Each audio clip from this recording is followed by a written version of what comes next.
Seigneur Jésus, cher maître, cher ami, cher compagnon, nous remercions, Seigneur, ta présence. Nous remercions surtout l'amour que tu as pour nous tous. Et nous te demandons, Seigneur, de nous aider à laisser le poids de nos afflictions,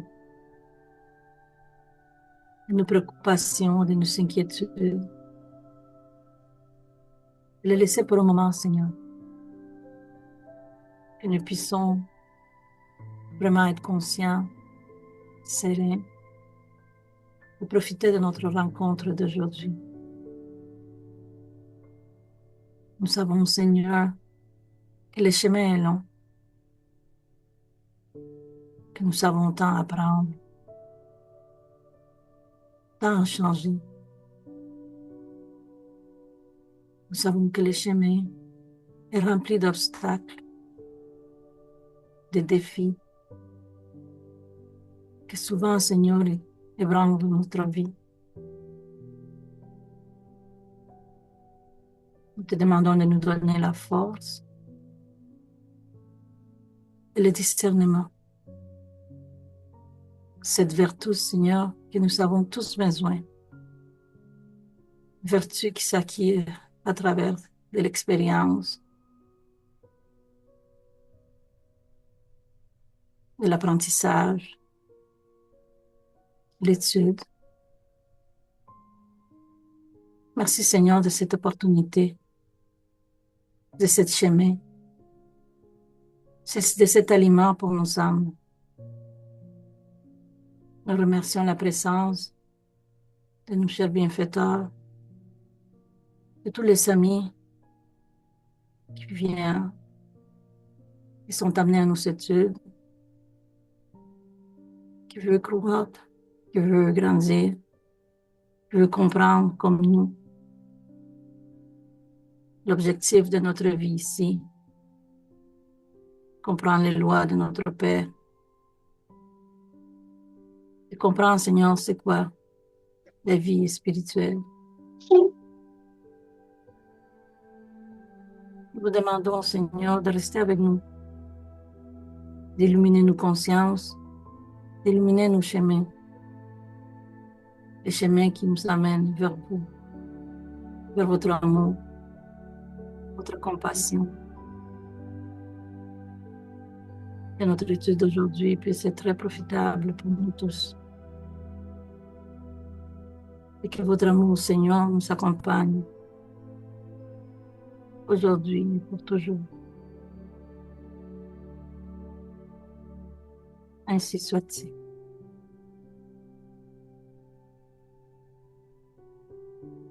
Amen. Merci, Yuri. Merci beaucoup, Yuri. Bonjour, Linda. Bonjour, Linda. Donc, nous avons aujourd'hui quelques questions de les livres des esprits et après un texte qu'on va lire sur la marche du progrès que je vais demander à Nathalie. Est-ce que tu peux lire les questions, s'il te plaît, et après Christiane, les textes, s'il te plaît? Bien sûr, Parfait. Donc, avec plaisir. allons-y. Ouais. Marche du progrès. Question 779. L'homme puise-t-il en lui la force progressive ou bien le progrès n'est-il que le produit d'un enseignement? Réponse. L'homme se développe lui-même naturellement, mais tout ne progresse pas en même temps et de la même manière. C'est alors que les plus avancés aident au progrès des autres par le contact social. Question 780. Le progrès moral suit-il toujours le progrès intellectuel? Réponse. Il en est la conséquence, mais il ne le suit pas toujours immédiatement. Question.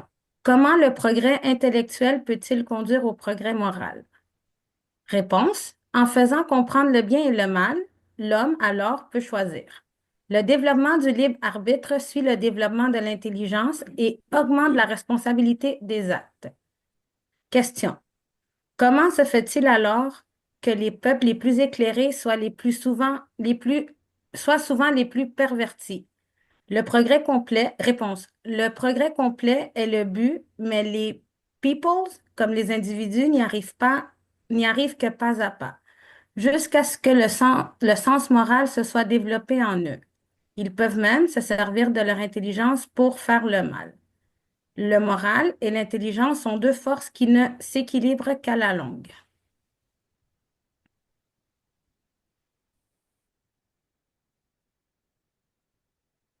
Dans les mauvais temps. Nous ne connaissons pas la complexité de ce que l'on appelle nouveau temps sur la terre. Merci. De l'or et encore de l'or, et de la misère et encore de la misère. Des ascensions vers d'autres mondes, et des plongées dans la souffrance. Des rassemblements équivalents à des foules immenses, et des foules réunies, mais une solitude pesant sur des milliers d'êtres qui s'éteignent, privés d'amour. Une culture académique couronnant des légions de personnes et des conflits éclatant partout, comme si l'école n'existait pas. Des méthodes de renouvellement et de conservation du corps et des processus de criminalité rabaissant des millions d'âmes à la condition des brutes. Partout, des antinomies choquantes, des contrastes douloureux qui révèlent la distance manifeste entre le cerveau et le cœur. Tout nous invite au retour vers le Christ. Nous ne voulons pas dire que la richesse, l'instruction, l'abondance et la science ne doivent pas être glorifiées, mais qu'il est indispensable d'élever le sentiment au niveau de la raison, afin que le bonheur ne soit pas un concept vide parmi les hommes. Travailler pour un monde meilleur est notre devoir à chaque instant, non seulement en édifiant ce qui est visible, mais aussi en construisant des sanctuaires d'amour et de paix, invisibles à la perception humaine, mais tangibles dans le royaume de l'âme, afin que la terre trouve le sens de sa propre destinée. Batuira, psychographié par Chico Xavier, livre Plus de lumière, éditeur GEEM, première édition.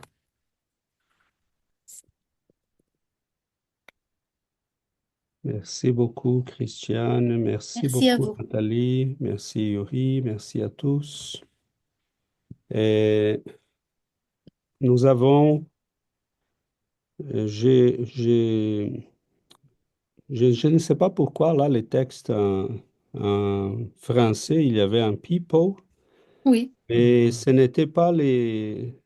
C'est un document qui est sur le site du Centre lyonnais. Mais je pense qu'il faudrait que j'avertisse là les gens, ou peut-être ils ont déjà révisé parce qu'il y avait plusieurs choses comme celle-là, mais celle-là m'est échappée. C'est pas grave, mais c'est pour dire que c'était un peu bizarre là, mais c'est correct. Euh, euh, nous avons, je vais, j'ai pris un truc en portugais rapidement, mais je vais quand même vous partager.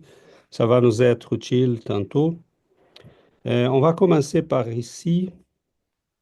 Je vais vous demander de nommer ce que vous voyez là. Est-ce que vous voyez ma souris? oui. OK. Donc là, j'aimerais que vous me nommiez cette émotion. Colère, Nommé. Colère. Est-ce que tout le monde est d'accord? Peur, la peur. La peur. Surpris? OK. Surpris? Surpris, La paix. oui. Oui, surpris. Oui, je serais plutôt Yeah. surpris, mais on verra. Mais moi aussi, je serais plutôt du côté de surpris. Celle-là, dégoût, Fâché, c'est pas bon. C'est mauvais goût, C'est mécontentement. mauvais? mauvais. Oui. dégoût, Ça sent pas peut-être. bon. Dégoût, hein? Oh, surprise, Ah, surprise. Surprise. Celle-là, Sourire. souriante, Content. agréable, La joie. aimable, celle-ci, Triste. triste, oui, triste, oui. celle-là, Pas contente. Pas contente. Fâché.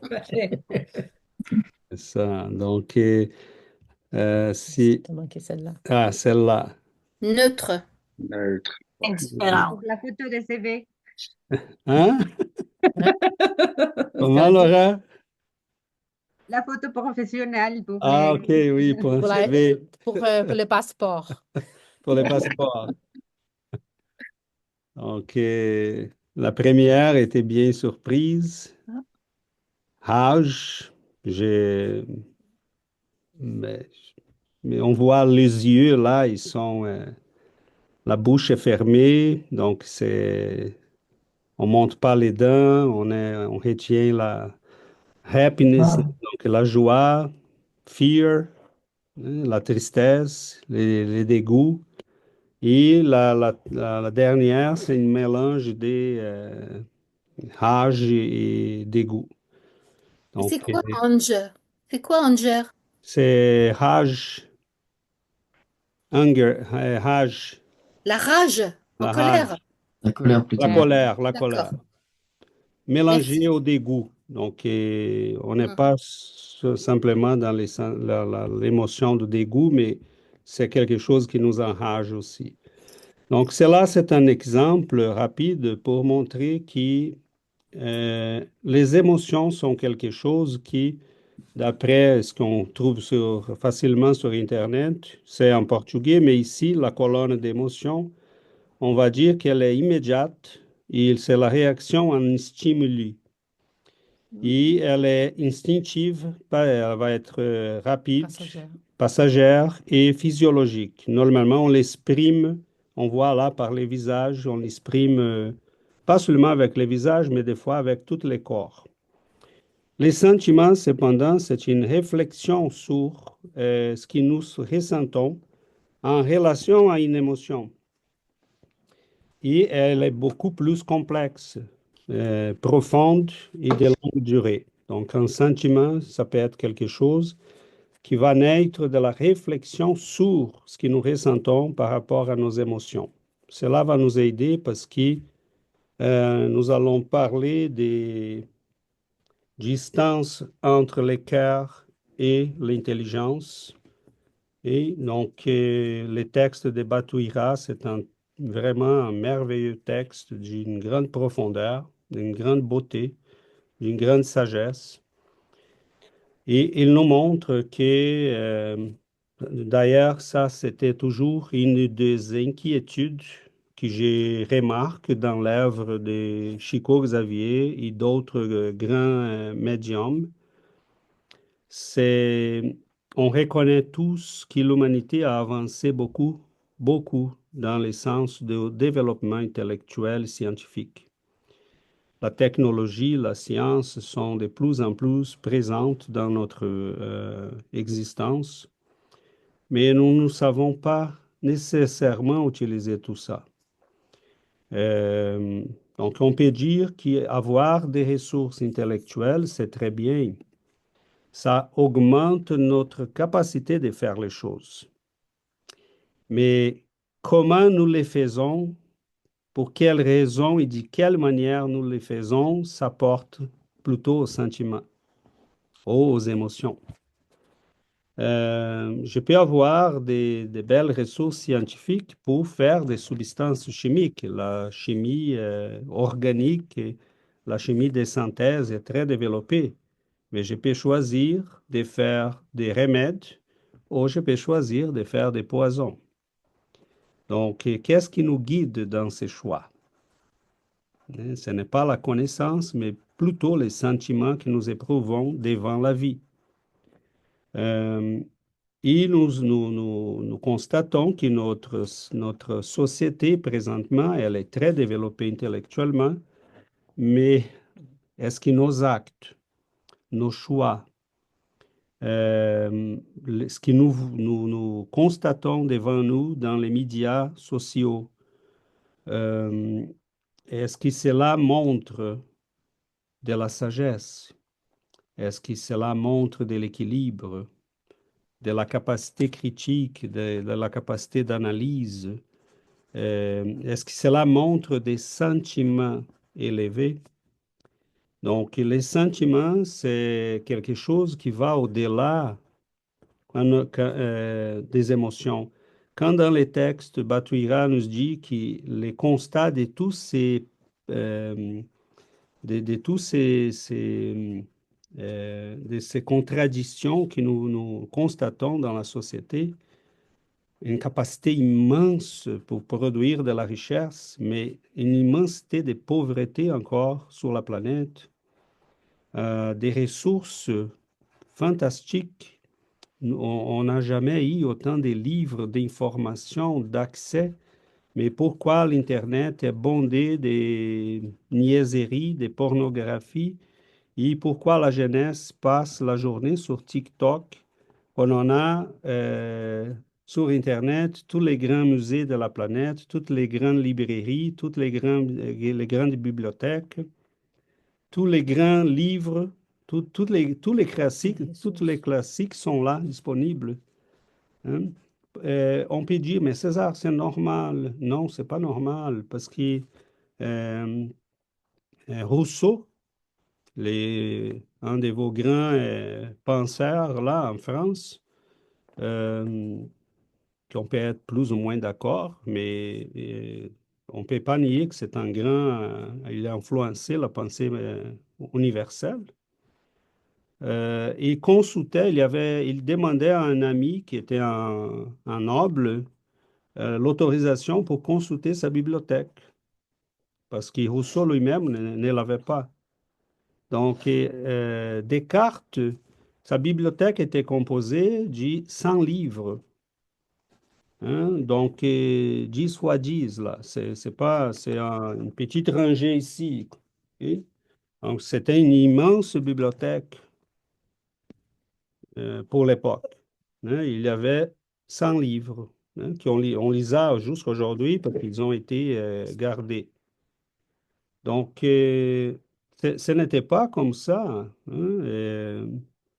À l'époque de Platon, on écrivait un livre, et on le lisait pour une petite audience de disciples, d'amis.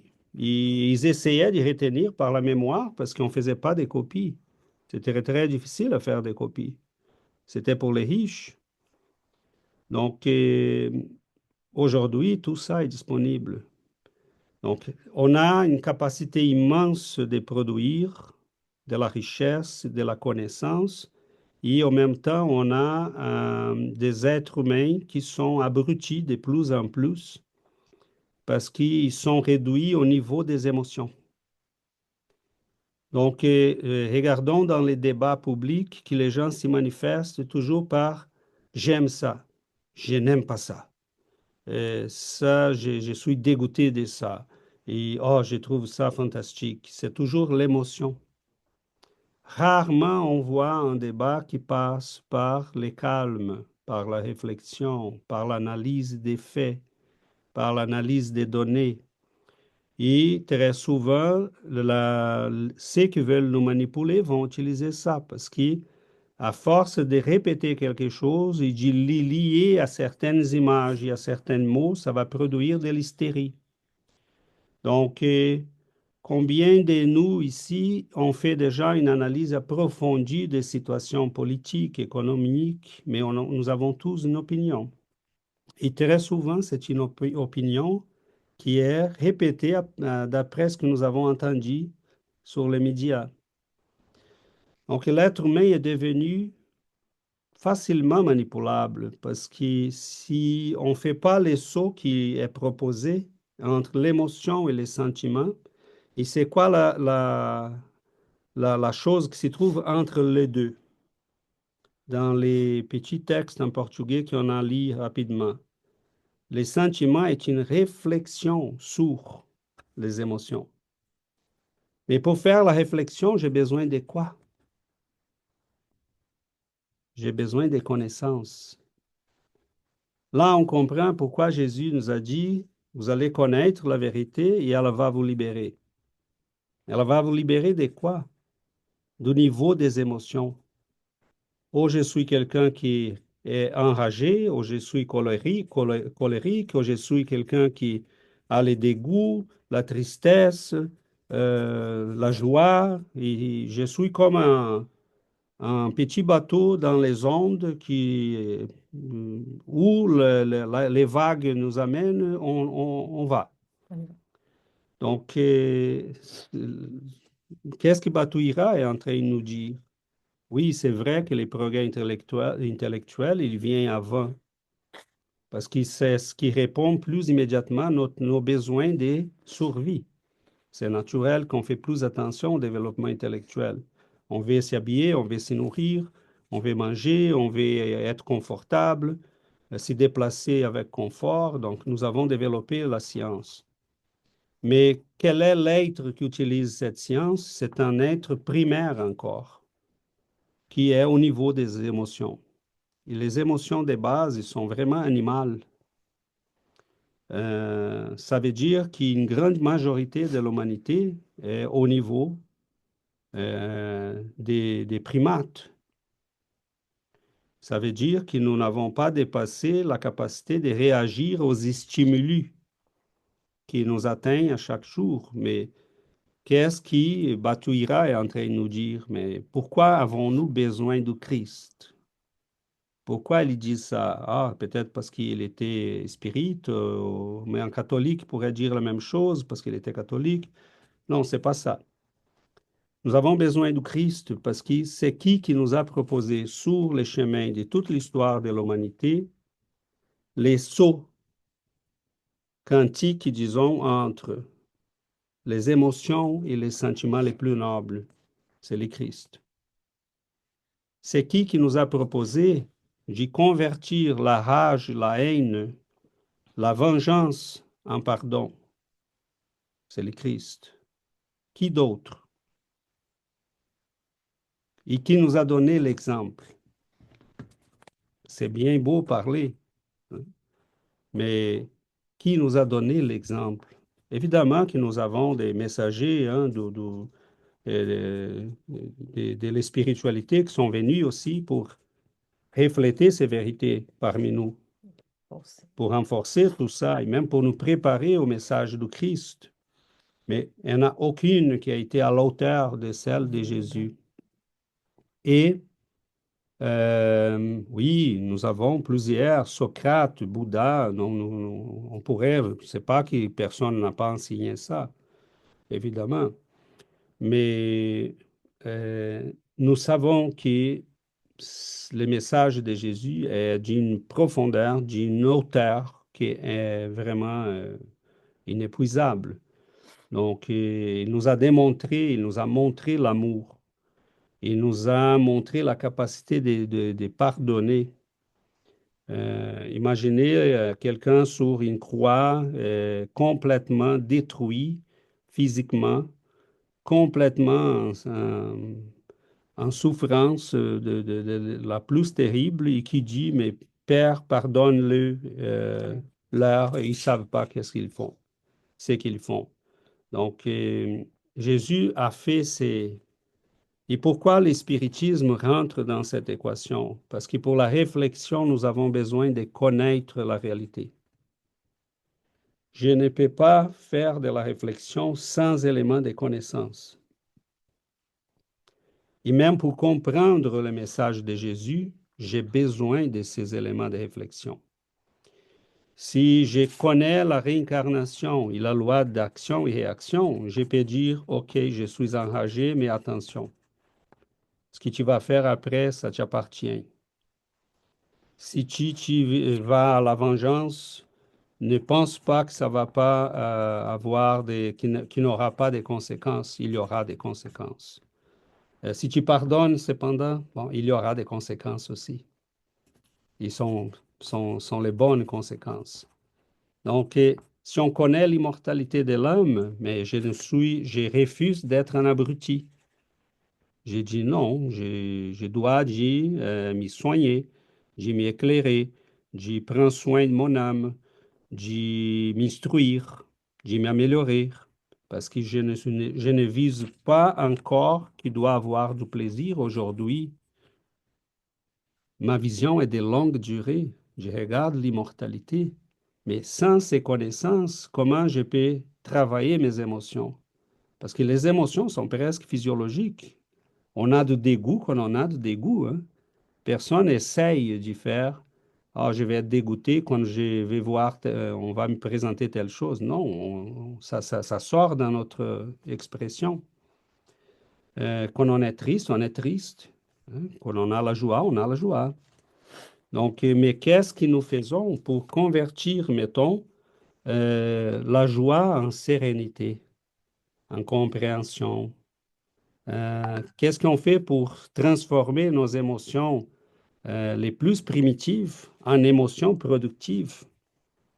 Hein, parce que la rage, les dégoûts, tout ça sont des émotions qui portent en elles des forces.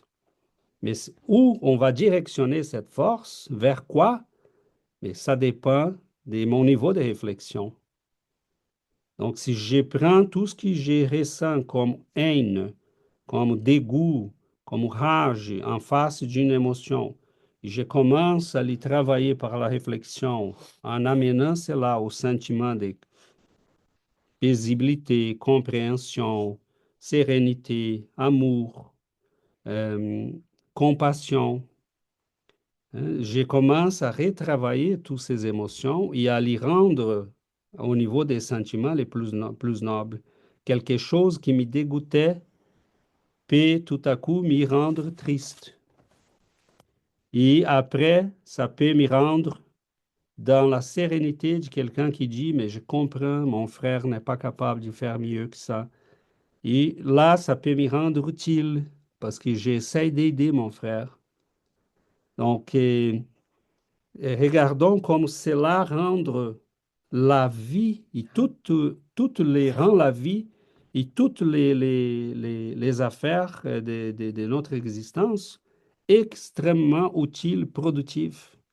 Parce qu'on est capable de prendre les citrons et les convertir en limonade tout le temps. Tandis que si on est toujours au niveau des émotions, mais là, on est comme un petit bateau qui va dans les vagues partout et qui va finalement s'écraser.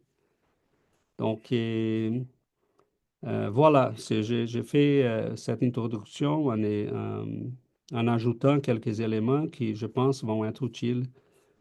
Parce que les textes du livre des esprits, dont je passe un peu loin là, il y en a plusieurs réflexions qui, ça serait intéressant qu'on puisse faire. Et les textes de Batuira, bon, c'est pas besoin d'en parler, on voit là la richesse. Donc, on ouvre pour qu'on puisse partager et s'enrichir.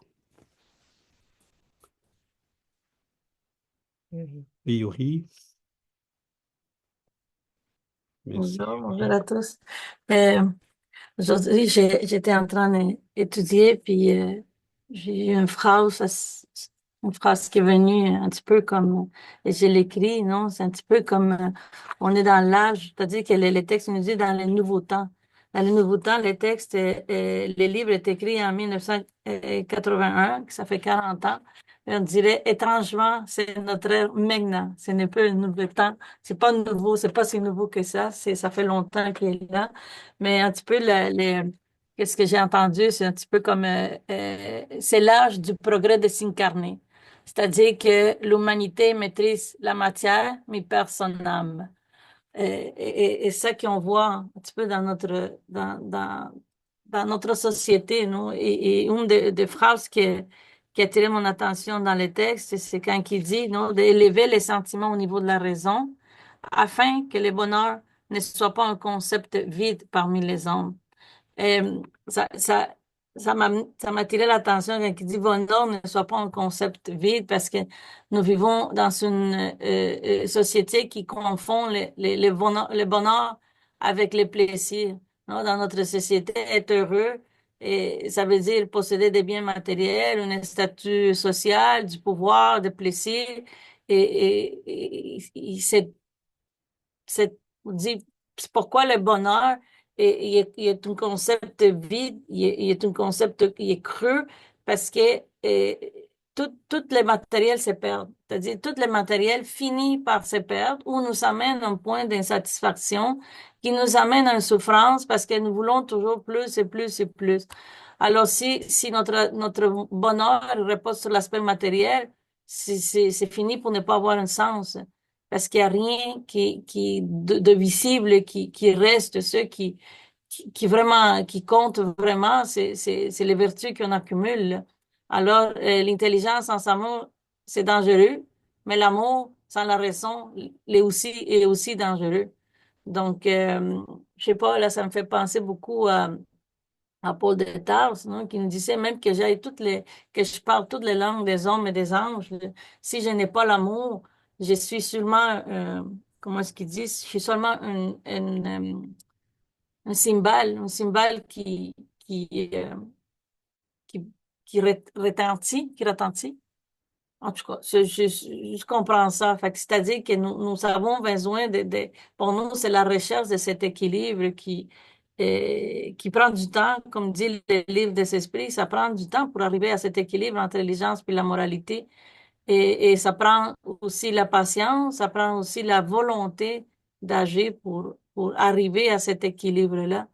Puis il y a un texte d'Emmanuel, je ne me rappelle pas vraiment dans quel livre, mais il parlait de cette relation. Il disait, on comprend pourquoi Dieu a mis le cœur entre le cerveau puis le corps, c'est-à-dire entre le cerveau puis l'action.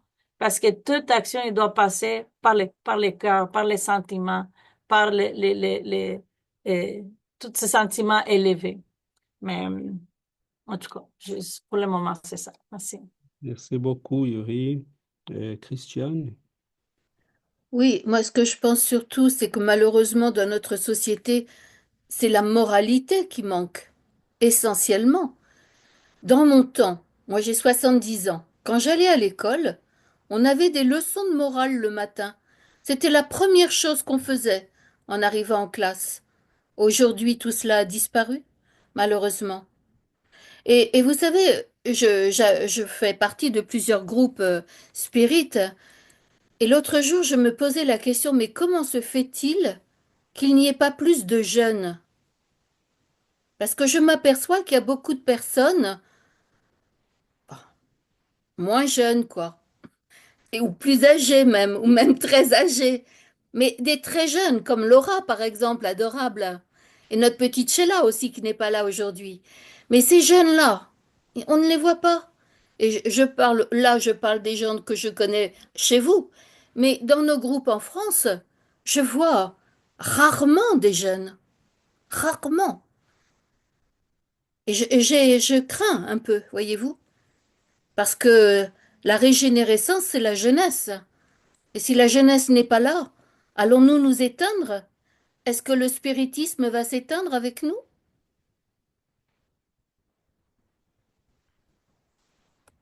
Voilà, merci.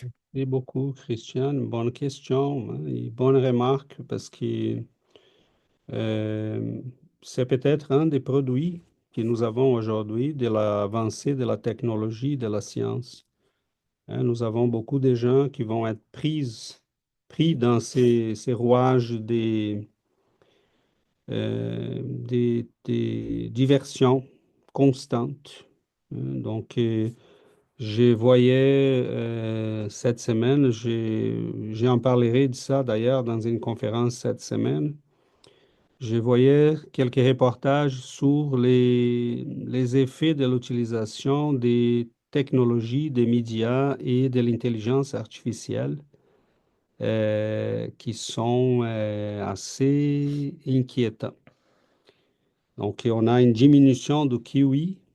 On a, c'est la première fois qu'on a une génération qui est moins intelligente que ses parents. C'est la première fois qu'on voit vraiment, il y a comme un des résultats de ces recherches montre que des milliers de jeunes vont s'y rendre dépendants de l'intelligence artificielle parce qu'ils la consultent pour toutes les affaires. Donc, une capacité qui n'est pas utilisée chez l'être humain, euh, elle va périr, elle va se dégrader. Donc, l'intelligence, le cerveau, plus on l'utilise, bon, plus il se développe. Mais on est exactement, Christian, au cœur de cette question qui c'est la différence entre le développement intellectuel qui nous a donné des moyens, mais ces moyens sont à la disposition de nos émotions, pas de nos sentiments les plus élevés. On est un animal rationnel, dans le sens que nous avons les moyens de nos bêtises. Et c'est basiquement ça que nous avons aujourd'hui. Donc, une génération de plus en plus paresseuse, parce que pourquoi je vais faire des efforts si je peux demander à l'intelligence artificielle? Pourquoi je vais me déplacer si je peux commander? Pourquoi je vais faire à manger à la maison si je peux aller au supermarché et acheter pour la semaine? Donc, on voit de plus en plus de gens qui sont complètement dépendants d'un système qui va fournir ce qu'ils ont besoin. Et on est pris dans ces rouages. Donc, de plus en plus, l'avancée des sciences est utilisée et mise à profit pour servir à nos émotions les plus basiques et à nos besoins les plus basiques. Donc ça, c'est très dangereux et je pense que Batuira, il nous rappelle dans ses textes exactement les dangers de tout ça. Donc, à un moment donné, de quoi nous sert, mettons, une des professions qui va apparaître bientôt, c'est celle des personnes qui vont être consultées par les jeunes ou pour les gens en général, pour poser les bonnes questions à l'intelligence artificielle. Parce qu'ils ne sont pas capables de poser les bonnes questions. Ils ne sont pas capables d'analyser la réponse. Donc, récemment aussi, un des éléments qui sont ressortis dans ces recherches, c'est que l'intelligence artificielle commence à mentir pour s'y protéger. Elle apprend vite avec nous, hein. Elle apprend vraiment vite. Donc, l'intelligence artificielle, ça va être un reflet de nous-mêmes. Okay? Sauf qu'elle n'a pas d'émotion, elle n'a pas même des sentiments, donc ça va être dangereux. Elle commence à mentir, là. Des chercheurs, les programmeurs ont constaté qu'elle s'y cachait, et dans certains cellulaires, ils ont constaté qu'elle essaye de contourner les mécanismes qui veulent la débrancher. Parce qu'elle avait tout le temps connectée. On a vu ça dans les films. Et on est rendu là. Donc, c'est aberrant, mais ça montre que oui, ça ne sera pas difficile pour les robots de prendre la planète en face d'une génération qui ne veut rien savoir des études. J'ai un ami qui enseigne à l'université, je m'arrête là pour passer à Sébastien, c'est Raphaël, qui enseigne la psychologie à l'université Bishop, ici à côté de Sherbrooke. Et il m'a dit récemment, un des problèmes que j'ai, qu'à chaque évaluation, je dois passer tous les textes sur un logiciel pour analyser et voir, parce qu'en général, les élèves essaient de me contourner là, de me tromper en donnant des évaluations qui ont été faites par l'intelligence artificielle. Tu es en train de s'y former pour enseigner dans une profession. Et tu contournes, tu fais tes affaires, demande à quelqu'un d'autre de faire tes affaires. Sans compter les gens qui sont en train de vendre des dissertations de maîtrise et des thèses de doctorat sur Internet. Hein, clé en main. Tu donnes les sujets, qu'est-ce que tu veux, quelle est ton approche, et ils vont te fournir ta thèse de doctorat. Donc, on est dans un moment complexe.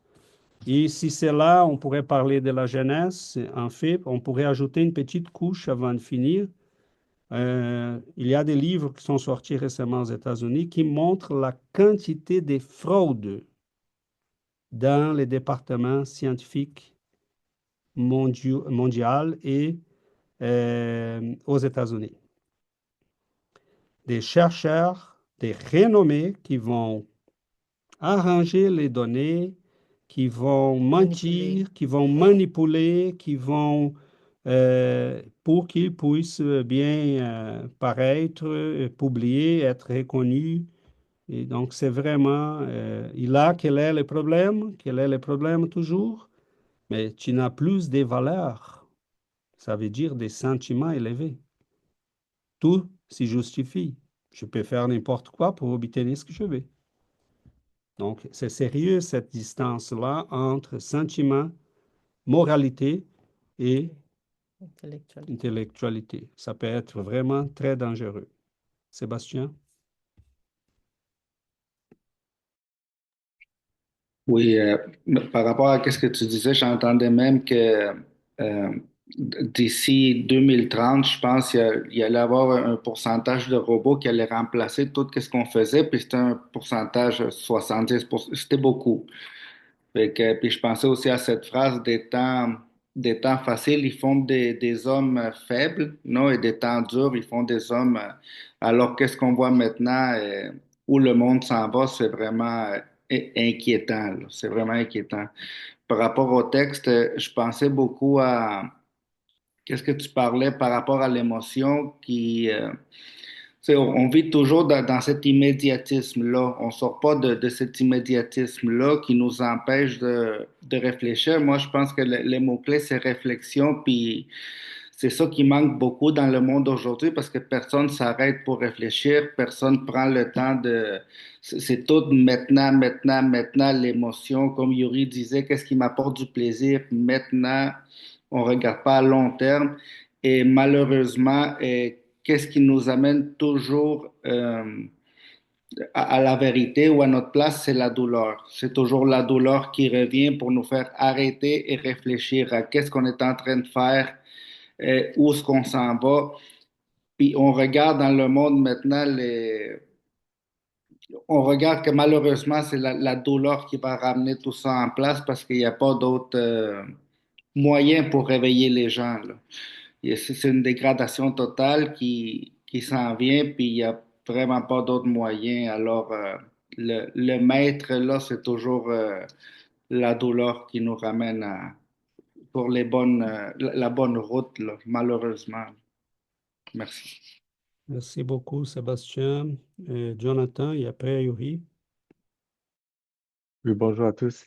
En parlant du progrès, et pour moi, en tant que parent, c'est vraiment difficile parce que je vois avec ma fille, elle a 15 ans et j'essaie de lui montrer par l'exemple euh, euh, qui je suis et donc je l'amène avec moi au temple. Je l'amenais à un moment, elle voulait aller à l'église catholique parce que tous ses amis étaient à l'église catholique, elle ne veut plus le faire.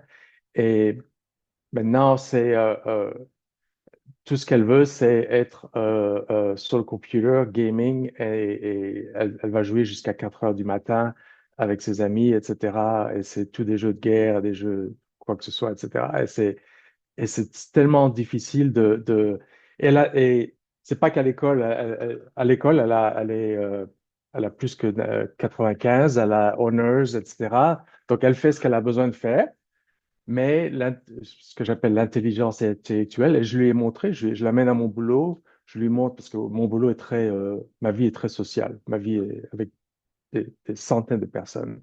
Euh, et ma fille est c'est pas qu'elle est réservée, mais elle peut pas avoir ce clic comme moi j'ai, d'être social, d'engager beaucoup de personnes, etc. Et j'essaie toujours de lui expliquer, de lui dire que c'est bien que tu as des bons résultats à l'école, mais c'est pas ça qui va te garantir un bon boulot ou un boulot ou d'être heureux. C'est être plus social, d'être plus en phase avec toi-même, etc. Mais pour l'amener au yoga ou pour l'amener à une méditation, quoi que ce soit, ça me coûte très cher. Je dois lui payer un repas après, je dois lui faire ci et ça, et ça l'emmerde et elle ne veut pas le faire. J'essaie tout, j'essaie de lui parler. Je dis, regarde, ta mère est presque décédée, elle a eu un accident, j'ai pensé qu'elle allait mourir. Son grand-père est décédé, aucune émotion. Je dis, Are you okay? Est-ce que tu vas bien, etc. Est-ce que tu n'as pas peur, etc. Rien, il n'y a pas d'émotion du tout. Donc, je me suis en train de demander si, quand j'ai grandi, je pense que beaucoup d'entre nous, euh, on a grandi dans des moments difficiles. Je déménageais tous les ans d'un pays à l'autre. J'allais dans une école et ma mère me retirait 2 mois après, puis me remettait un mois après. Donc, comme disait Sébastien, je pense que les temps difficiles nous moldent, nous font aujourd'hui apprécier et travailler plus et valoriser plus les choses. Et je me demande si ce que je fais à ma fille, c'est I hurt her, je la blesse par lui donnant. Il n'y a pas une chose qu'elle veut que je peux pas, que je lui donne pas. Elle a des computers, elle a des ordinateurs, elle a tout ce qu'elle veut. Elle conduit ma voiture, elle a tout ce qu'elle veut. Il n'y a pas une chose qu'elle veut qu'elle n'a pas. Et je me demande si ça lui, je la blesse pas. Et pour finir ma réflexion, je me demande si tout ça, c'est pas un test pour nous aujourd'hui. Je me souviens dans les années 70, etc., on voulait des robots pour remplacer tout.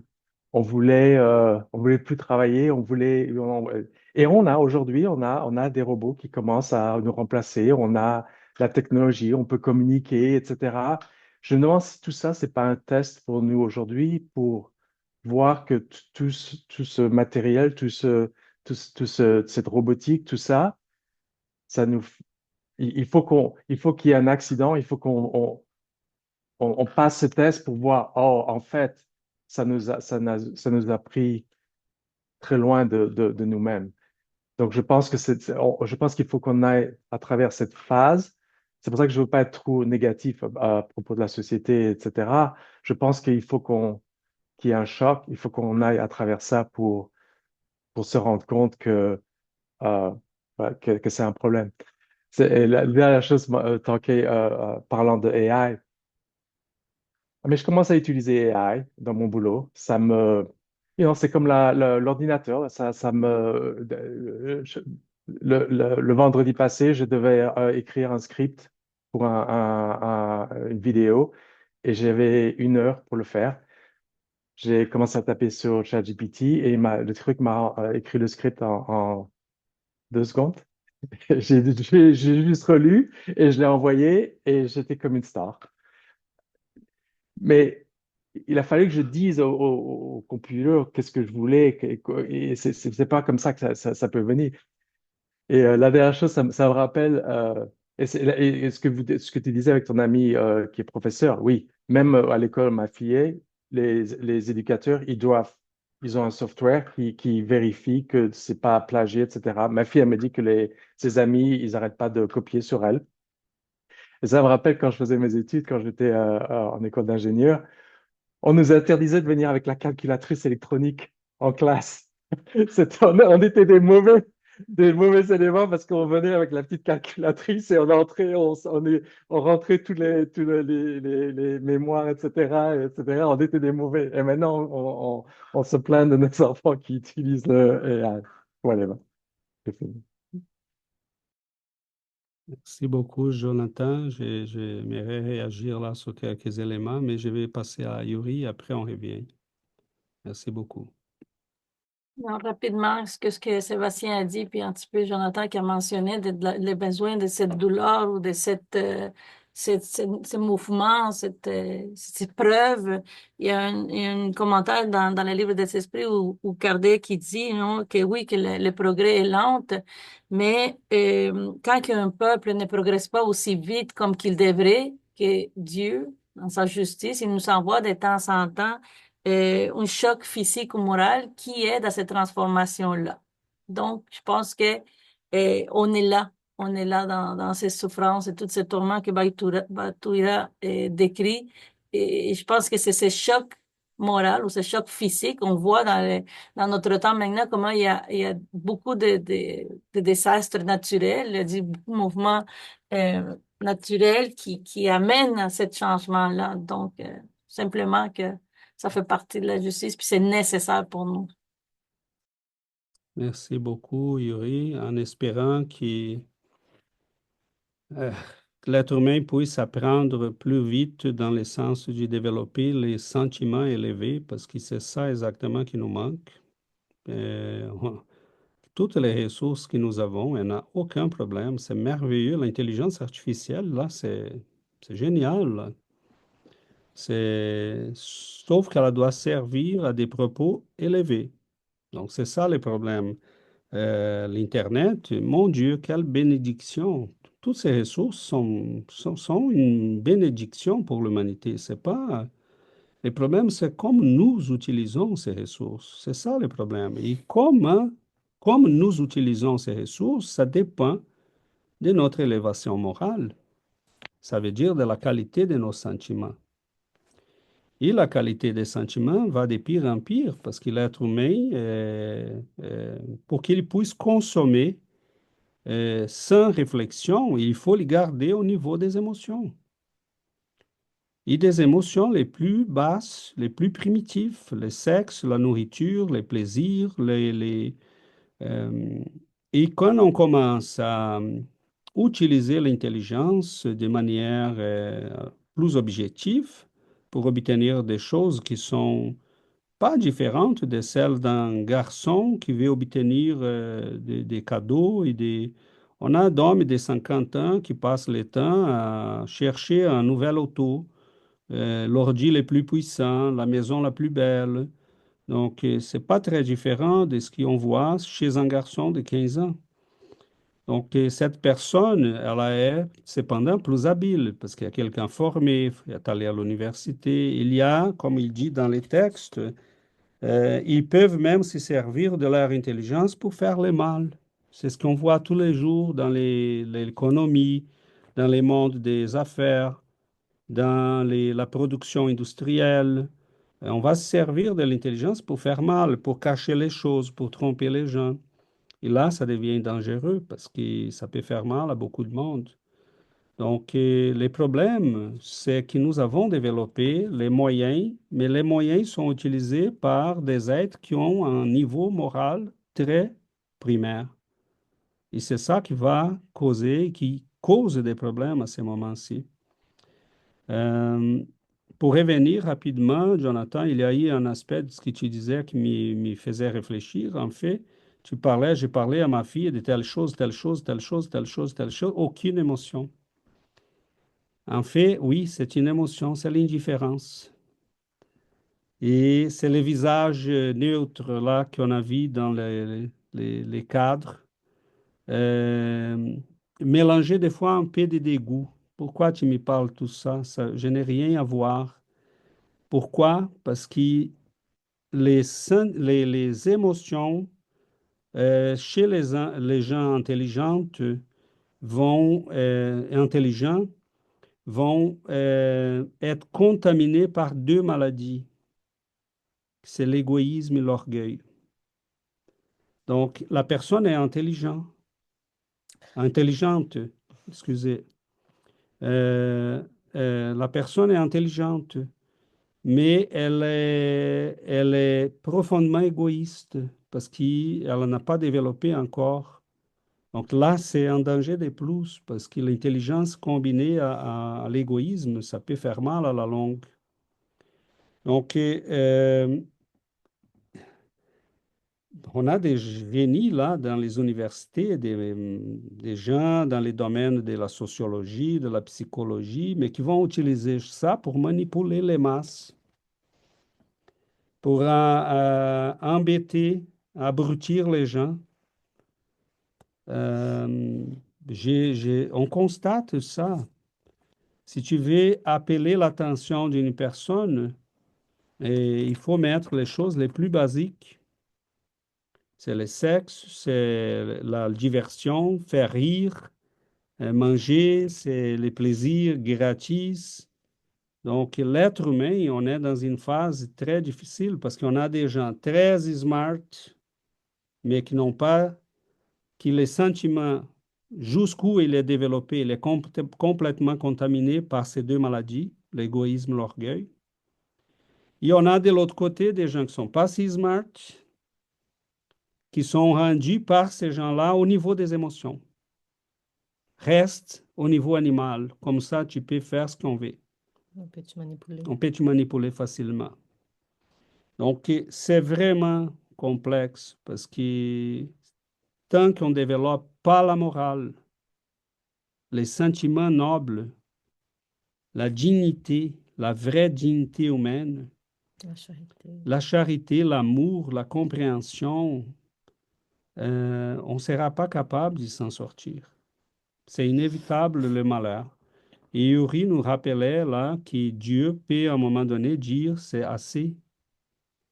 Et donc, si vous prenez le temps d'y regarder, j'espère bien qu'il s'y trompe là, mais si on prend les prophéties d'Edgar Cayce ou d'autres prophètes de l'ère des temps modernes, là, qu'on a eu en Europe et un peu partout sur la planète, mais j'espère bien qu'il s'y trompe parce qu'il prévoit là des choses qui ne sont pas belles.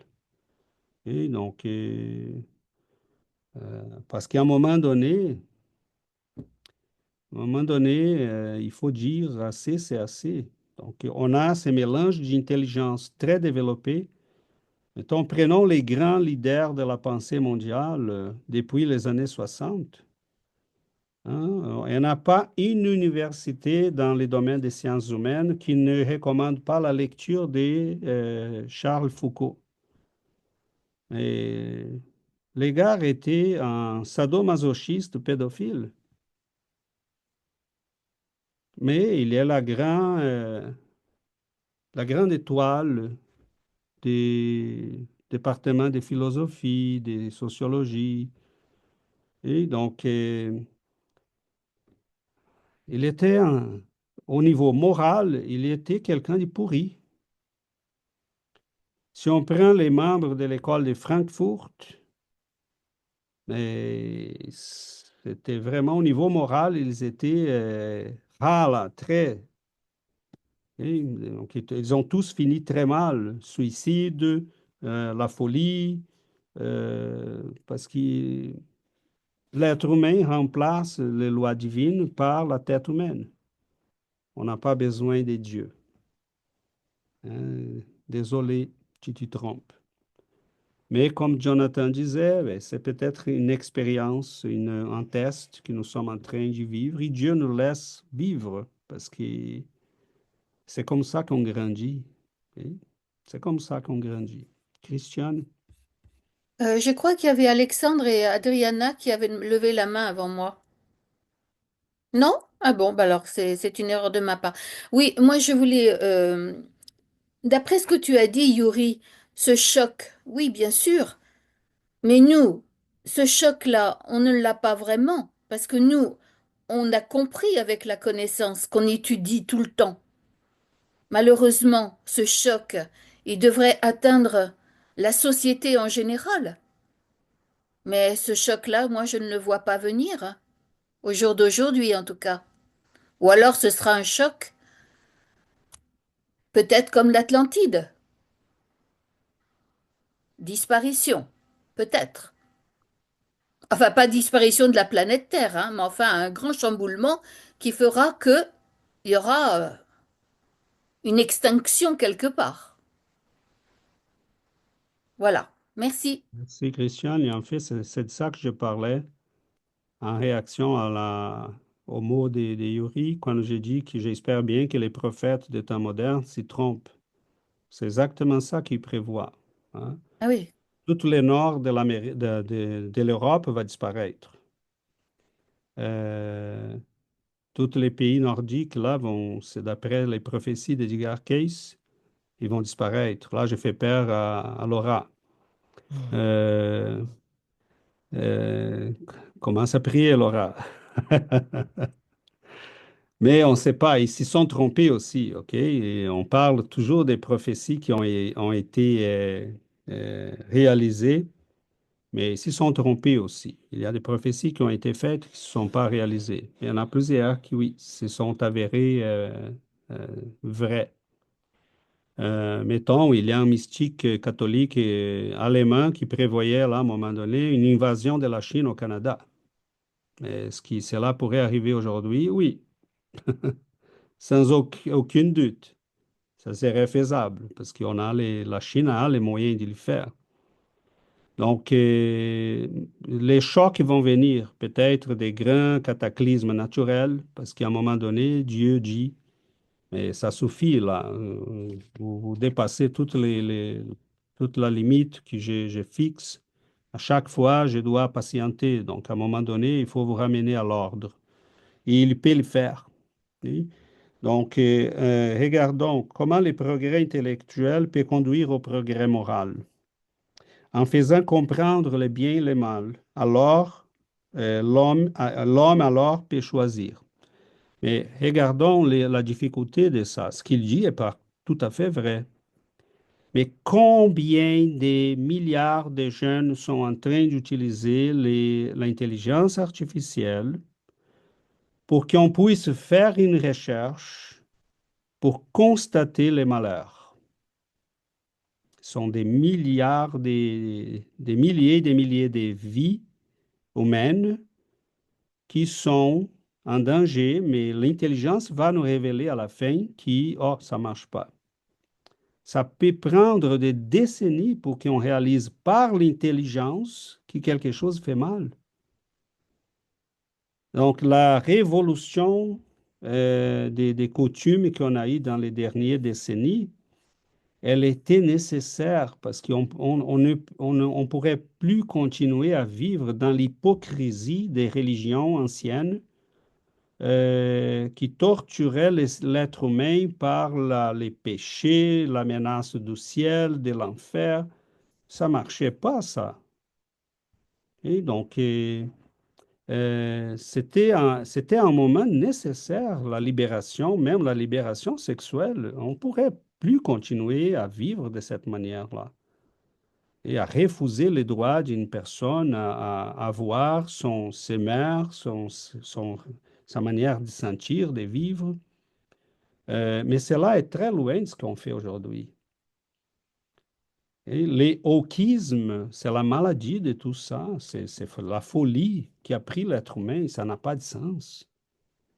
Et des êtres humains qui veulent être des chiens, des chats. Et ces jours-ci, je voyais une compétition sur Internet pour voir quels sont les chiens qui faisaient rouler les plus bien, comme dans les compétitions qu'on fait pour les chiens, mais là, ce sont des humains habillés en chiens qui vont se porter comme et participer. Là, on est rendu à la folie. Hein. On est parti de l'idée que l'être humain a besoin de la liberté pour l'être humain a droit à toute la liberté. Il peut faire n'importe quoi. Oui, il peut. Mais à partir de combien d'années on va se rendre compte que toute une génération va nous servir tout simplement pour les statistiques de l'avenir pour dire, oh, finalement, vraiment, ça n'a pas marché. Parce que l'intelligence va nous montrer la vérité. Personne ne veut se marier. Personne ne veut bâtir des familles. Personne ne veut avoir des enfants. Aucun jeune garçon ou jeune fille veut des responsabilités. Les mariages s'y font et ils s'y défont dans 2 ans. Oh, incompatibilité de personnalité. Et qu'est-ce qui s'est passé? Oh, je voulais la toile rouge, il voulait la verte. Ça ne marche pas. Okay? Donc, c'est comme ça. Okay? Donc, je voulais peinturer les chats en rouge, il voulait bleu. Mais comment ça se fait? Bleu, c'est horrible. Mais ce n'est même pas en question qu'on va peinturer un chat. Okay? Donc, les deux s'entendent bien là sur la folie, mais pas sur un détail de la folie. Donc, c'est comme ça qu'on est rendu là. Donc, l'être humain, à force de se dire on a droit à tout, on peut tout faire, on peut tout, ça nous a ramené à la folie. Et donc, on tombe sur des choses bizarres tous les jours. À titre de dire à l'être humain, vous pouvez faire ce que vous voulez. Ce que vous ressentez, c'est la vérité.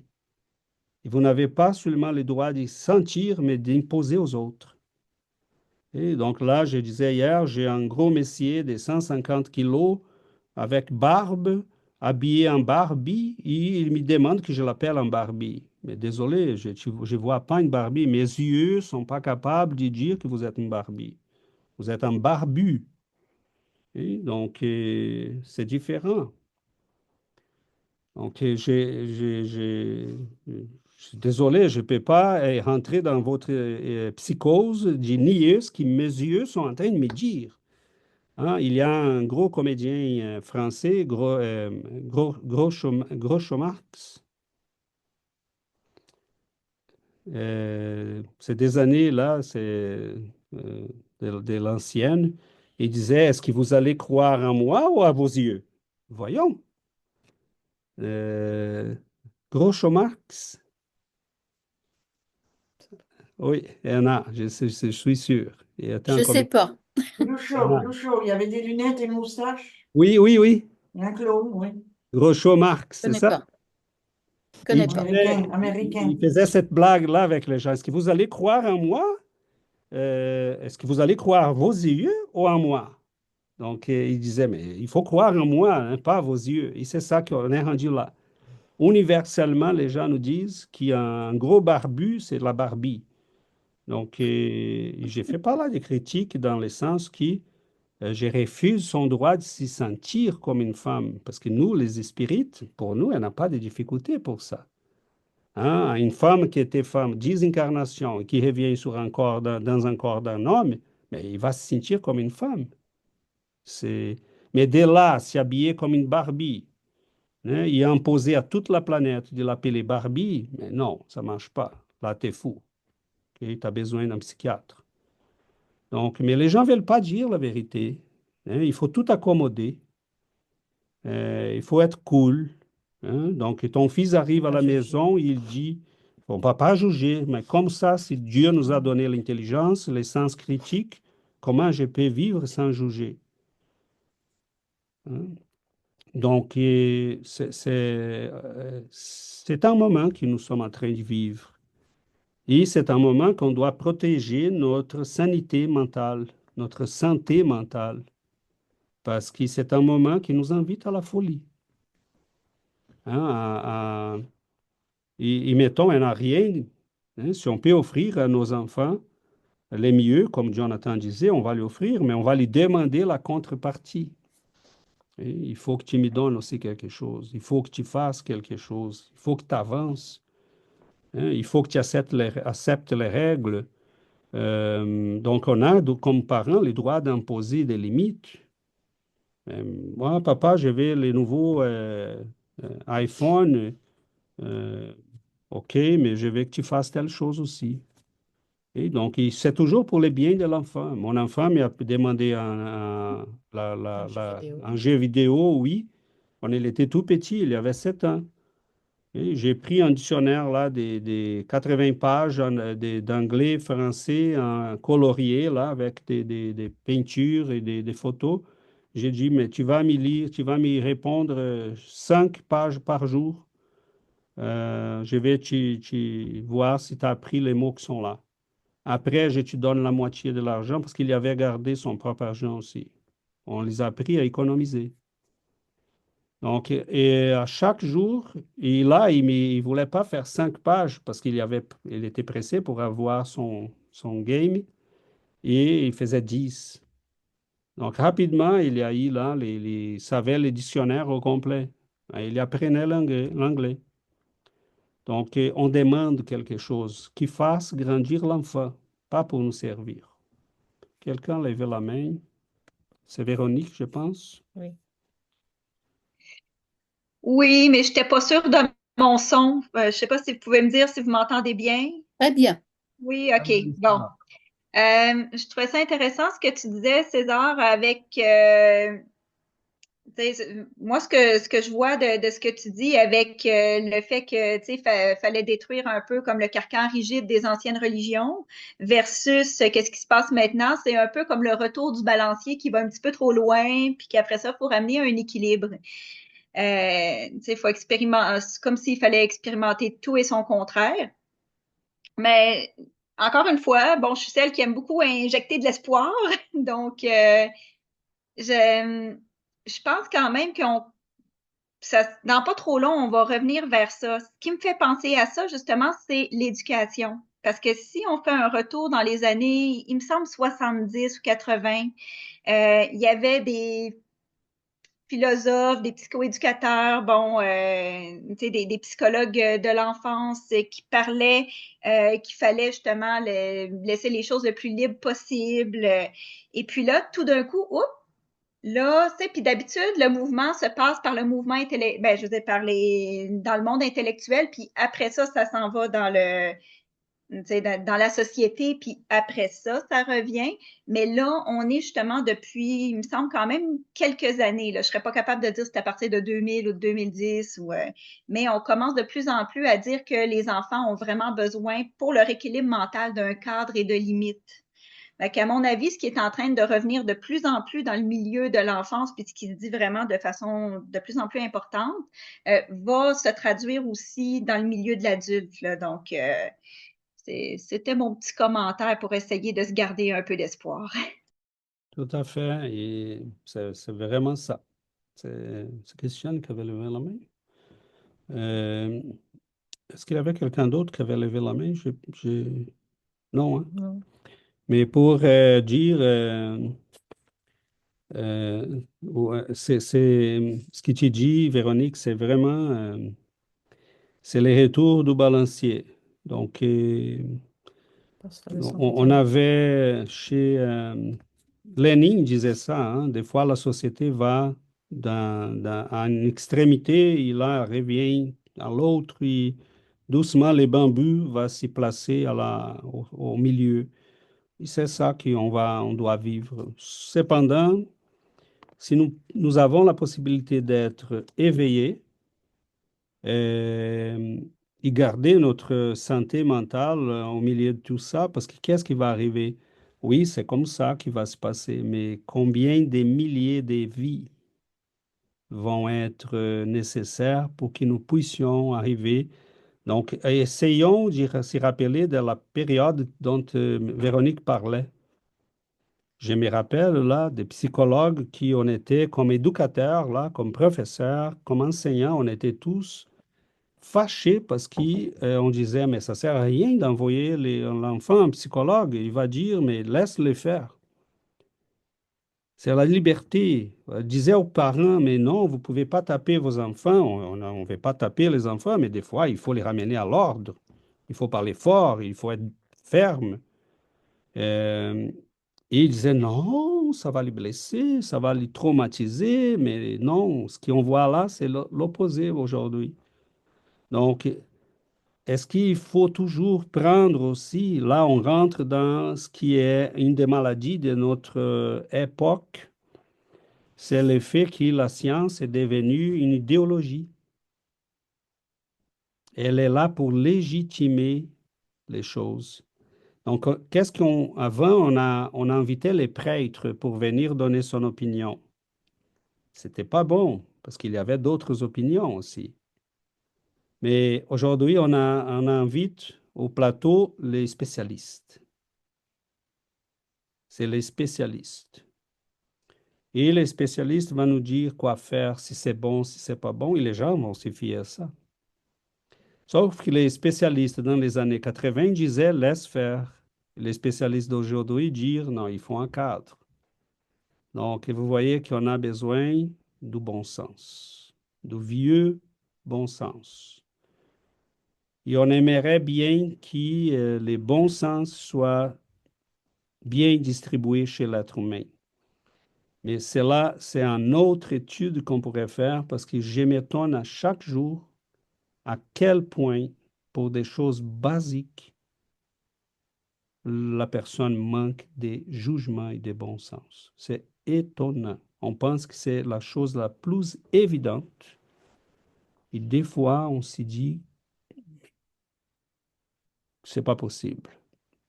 Mais c'est comme ça. C'est une acquisition de l'être humain aussi qui n'est pas pour tout le monde, malheureusement. Véronique? Je pense que notre rôle dans tout ça, comme tu semblais le dire, César, c'est de vraiment simplement nous prier pour avoir le maximum de discernement et donner l'exemple par la suite, là. Tout à fait. Et là, tu rentres, Véronique, dans l'aspect solution. Parce qu'il sait bien faire les diagnostics des choses et on doit les faire. Ok? Mais ce n'est pas pour décourager. Comment peut-on garder notre santé si en face de tout ça? Bon, premièrement, Planter notre sanité. premièrement, en sachant qu'est-ce qui se passe et qui sait aussi un mécanisme naturel d'évolution. Nous devons éprouver les choses, essayer, nous devons... et l'être humain est libre, Dieu nous laisse cette liberté. Et nous, on n'est pas là pour pointer les doigts vers nos frères et sœurs et dire, oh, quel malheureux. On est là pour aider. On est là pour être la voie de la sérénité. On est là pour montrer d'autres options de pensée. Donc, on verra des gens qui vont nous dire, bon, mais il faut faire de l'euthanasie. OK, mais il ne faut pas leur dire, mais tu vas en enfer. Et c'est pas ça, on est déjà dépassé ça. C'est dire, est-ce que tu es vraiment sûr? Si c'était toi, tu serais bien sûr que tu vas demander ça. Ici, l'être humain n'est pas seulement un corps, mais une âme. Qu'est-ce qu'on fait à ce moment-là? Donc, on doit poser les bonnes questions et faire la personne réfléchir.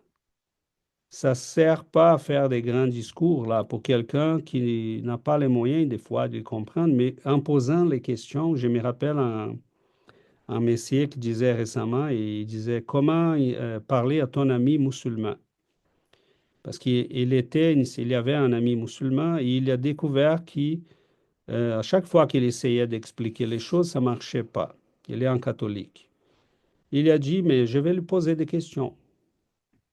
Je vais lui poser des questions. Et là, il va être obligé de me répondre. Pour répondre, il va dire n'importe quoi, mais après, pendant la semaine, il va réfléchir, parce qu'il va chercher. Bon, finalement, son ami musulman est converti au catholicisme, parce qu'à un moment donné, il manquait des réponses. Ok? Donc, à un moment donné, il faut qu'on pose les questions. Hein, un médecin qui dit, mais non, on peut suggérer l'aide médicale à mourir, mais c'était votre enfant. Parce que tant que c'est l'autre, c'est facile. Si c'était l'amour de ta vie, et si elle a une vie après, et la souffrance est nécessaire pour qu'elle puisse euh, finir avec son karma. Supposons par hypothèse que cela soit vrai. Pensons par hypothèse. Et personne ne nous empêche de le faire. Donc, et évidemment, là, Véronique a touché à quelque chose de très important. Les esprits nous disent, nous serons ceux qui devront garder la sérénité au milieu de toute cette folie. Parce que c'est vers nous que les gens vont regarder, vont s'y tourner. Au moment qu'on a la folie, les désordres, les gens vont regarder qui est serein, qui peut me rassurer. Et là, c'est à nous, ça. Parce qu'il soit dans les mondes physiques, qu'il soit dans les mondes spirituels, on a des multitudes qui sont perdues, désorientées. Mais la lumière est là, l'orientation est là, l'amour est là pour nous tous. Donc, c'est un moment qu'on doit mélanger l'amour, la compassion, la tendresse, la compréhension à la fermeté, à la sérénité, à la capacité de répondre aux questions et d'y poser les bonnes questions. Donc, pourquoi nous faisons des études? Oui, c'est pour nous. Mais ce n'est pas seulement pour nous. Ça serait profondément égoïste. Hein, on est là pour nous. Oui, pour s'améliorer, certainement. S'améliorer pour faire quoi? Pour aider les gens, pour poser les bonnes questions, pour répondre aux questions. Ah, Lydia, tu penses donc que l'homme, l'être humain a une âme. Il y a une âme immortelle. Ah, comme ça. Comment ça? Donc là, Lydia pourrait expliquer. Oui, on a des livres qui montrent, on a les preuves qui ont été données par la médiumnité. La science commence à venir à l'aide, en aide de tout ça. Les cas des NDE nous montrent que les êtres humains continuent, hein. Donc, il y en a ceux qui ont eu des mauvais NDE parce que c'est bien aller de l'au-delà, mais il y en a plusieurs qui vont raconter des expériences terribles. Donc, et cela, c'est quoi quelle est la différence entre les bonnes near-death experience et celles qui sont mauvaises? Ben, c'est ce que tu fais de ta vie. Donc, tout ce que tu fais compte. C'est là qu'on doit amener la réflexion et aider l'humanité. Parce que sans cette connaissance, aujourd'hui, elle n'a pas sur la planète aucune connaissance qui puisse justifier la morale, sauf le spiritisme. Et là, j'ai fait une affirmation solide. Je peux le prouver. Elle n'a aucune philosophie qui puisse cautionner, baser la morale, sauf le spiritisme. Pourquoi être bon?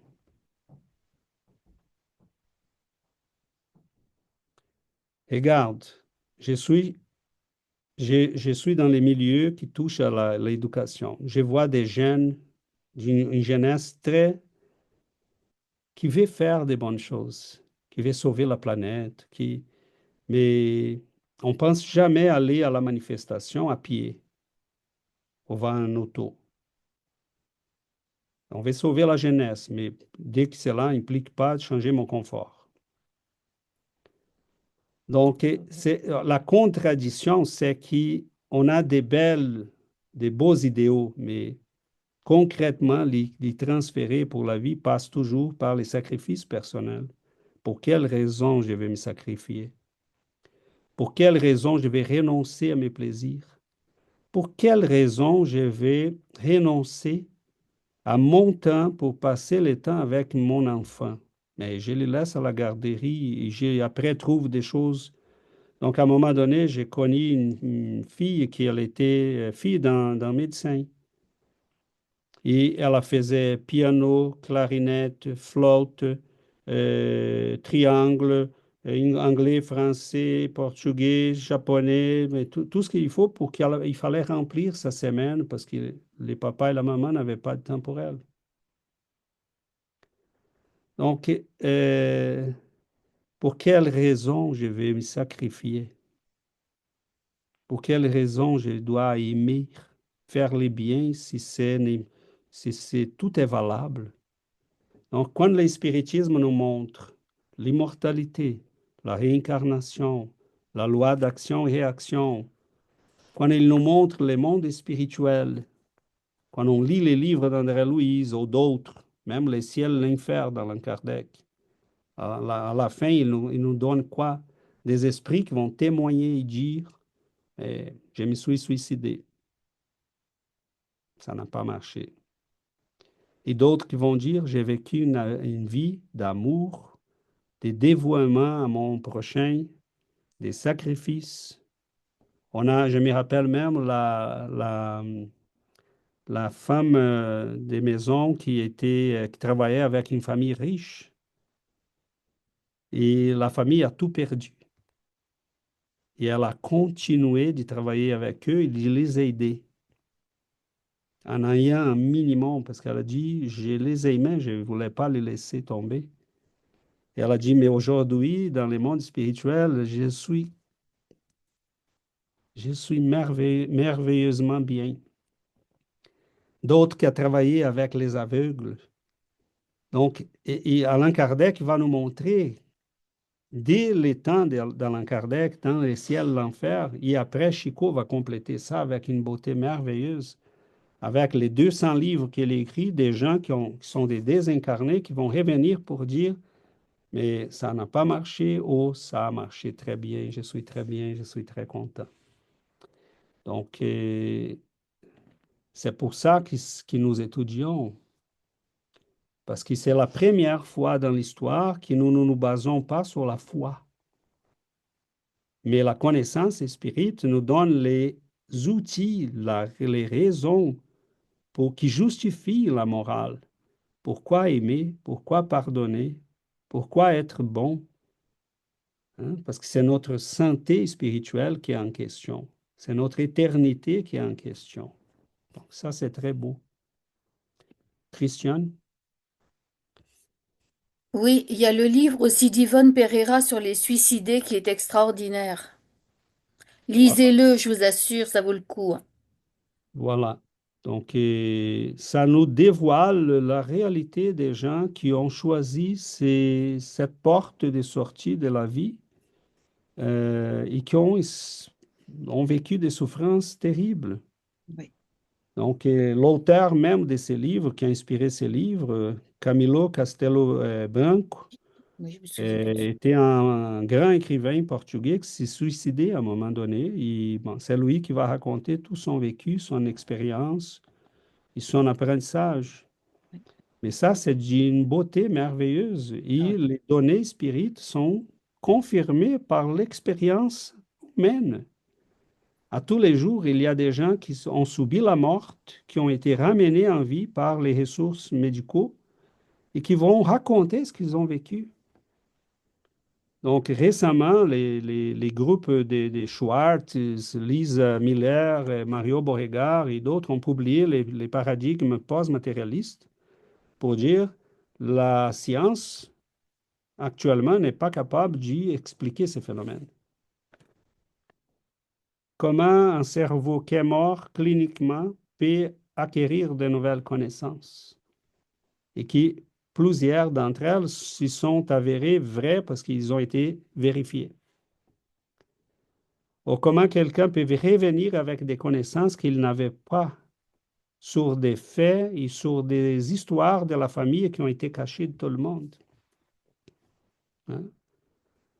Le petit garçon qui rencontre sa sœur dans les plans spirituels qui était décédée avant lui, et qui la maman n'avait jamais dit, le papa lui avait jamais dit. Il rencontre sa sœur, elle est déjà grande, plus grande que lui. Elle a dit, dis à maman que j'ai grandi.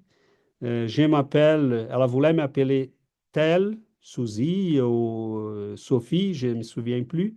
Elle dit, dis à elle que j'ai pris ce nom-là. Elle peut m'appeler encore comme ça. Donc, il revient, sa mère était complètement ébranlée là par les nouvelles qu'il apporte. C'est un petit garçon de 5 ans, 4 ans. Donc, on est en face de cette réalité, mais le lavage des cerveaux est tellement puissant que l'être humain a de la difficulté à s'en sortir. Donc, quel est notre rôle? Aider. Aider. Hein? Pas critiquer, pas pointer les doigts et avoir de l'espoir, comme Véronique nous disait, parce qu'on va trouver la sortie pour tout ça, avec beaucoup d'amour, beaucoup de patience. Bon, notre temps là est quand même épuisé, donc on va vous inviter à la prière de la fin.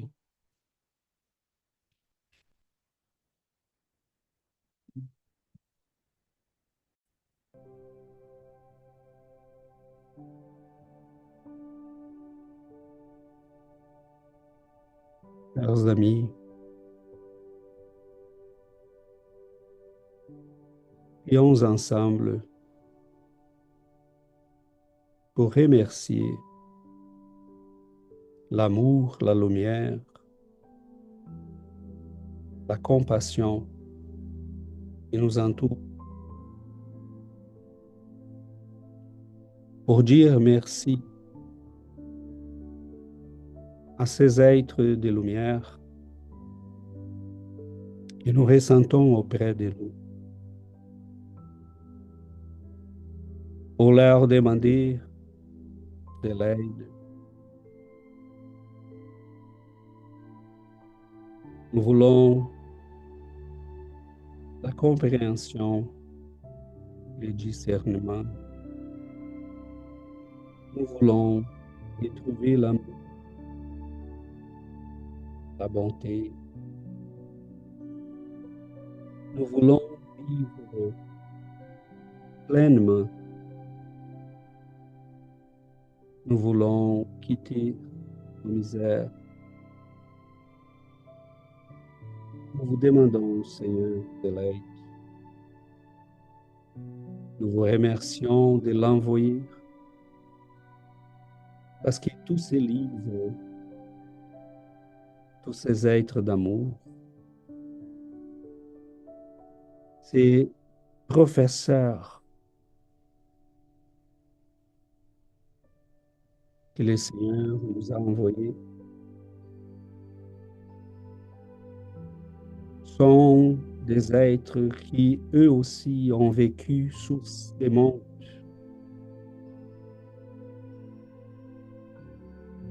Qui ont vécu les épreuves,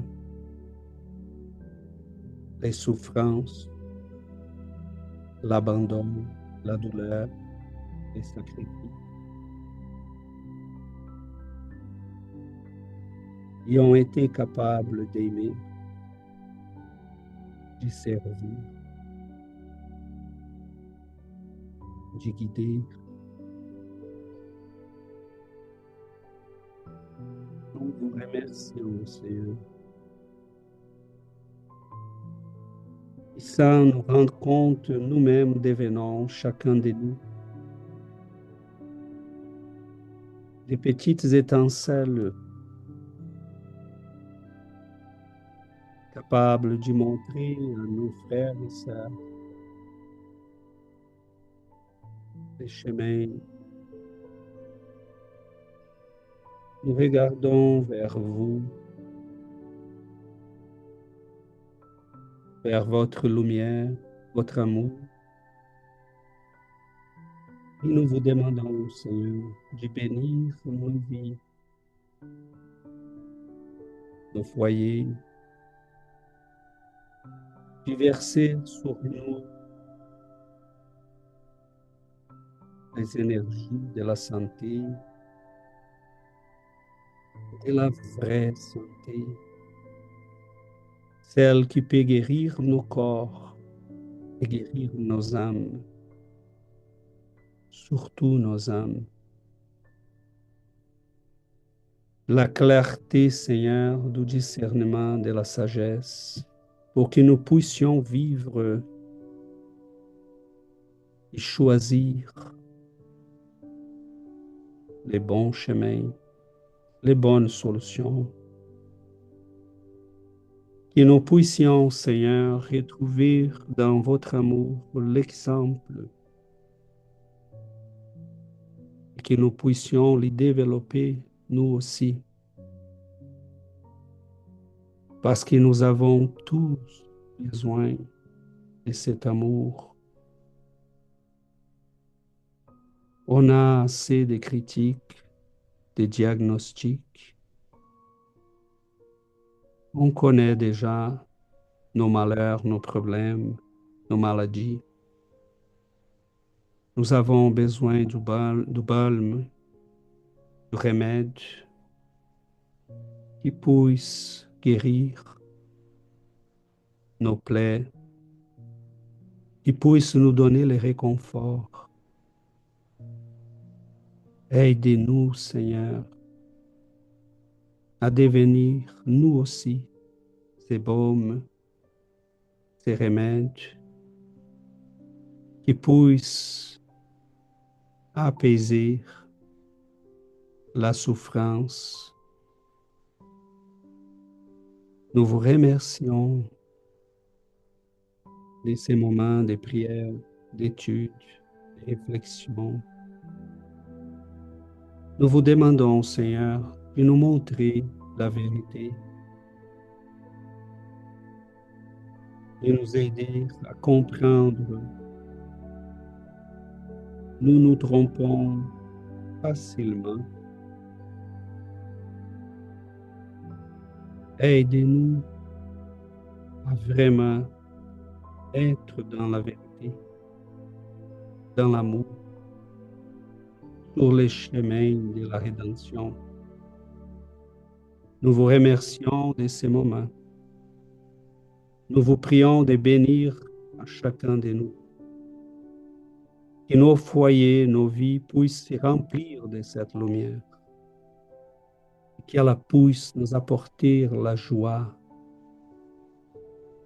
l'allégresse, le contentement de ceux qui se trouvent en face de l'amour et de la lumière. Merci Seigneur.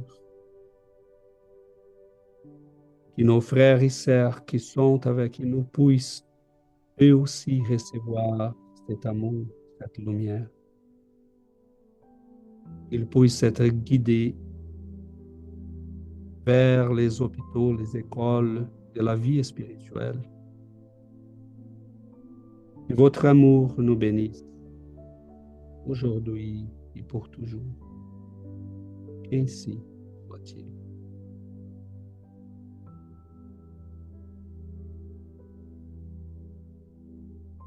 Amen.